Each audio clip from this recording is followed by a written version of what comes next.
बदलापूर अत्याचार प्रकरणातील आरोपीची आज पोलीस कोठडी संपणार।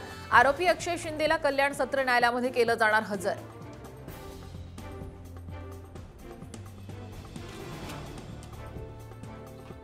पुणे आंतरराष्ट्रीय विमानतळाला जगद्गुरू संतश्रेष्ठ तुकाराम महाराजांचं नाव देण्यात यावं। मुख्यमंत्री आणि दोन्ही उपमुख्यमंत्र्यांकडे केंद्रीय मंत्री मुरलीधर मोहोळ यांचा प्रस्ताव। सरकार प्रस्तावाबाबत सकारात्मक।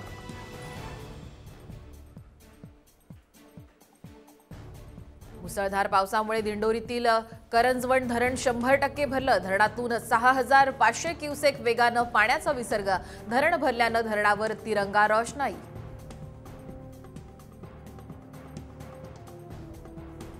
नाशिक जिल्ह्यात सप्तशृंगी गडावरती दरड कोसळून रस्ता बंद। माती ढिगारा बाजूला करून रात्री उशिरा वाहतूक सुरळीत।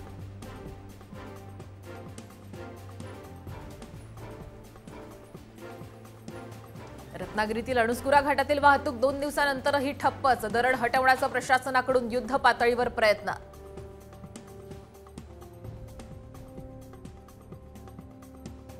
महिलांसाठी ई-FIRचा पर्याय। पंतप्रधान नरेंद्र मोदींची माहिती। आता पोलीस ठाण्यामध्ये जाण्याऐवजी घरात बसून FIR करता येणार।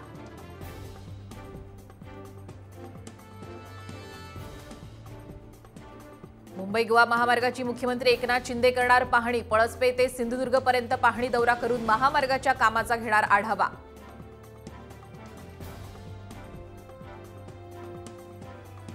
शहापूर तालुक्यात जोरदार पाऊस। मुंबईला पाणी पुरवठा करणारी 4ही धरणं ओव्हरफ्लो। वैतरणा, मोडकसागर, तानसा धरण तिसऱ्यांदा ओव्हरफ्लो।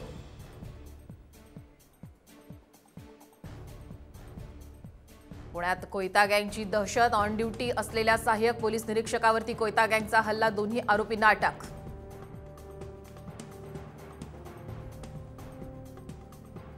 भाईंदरच्या पश्चिमेच्या उत्तन पतान बंदराजवळ मासेमारीची बोट समुद्रात अडकली। पोलीस प्रशासनाची मदत न मिळाल्यामुळे मच्छीमारांनीच राबवलं रेस्क्यू ऑपरेशन।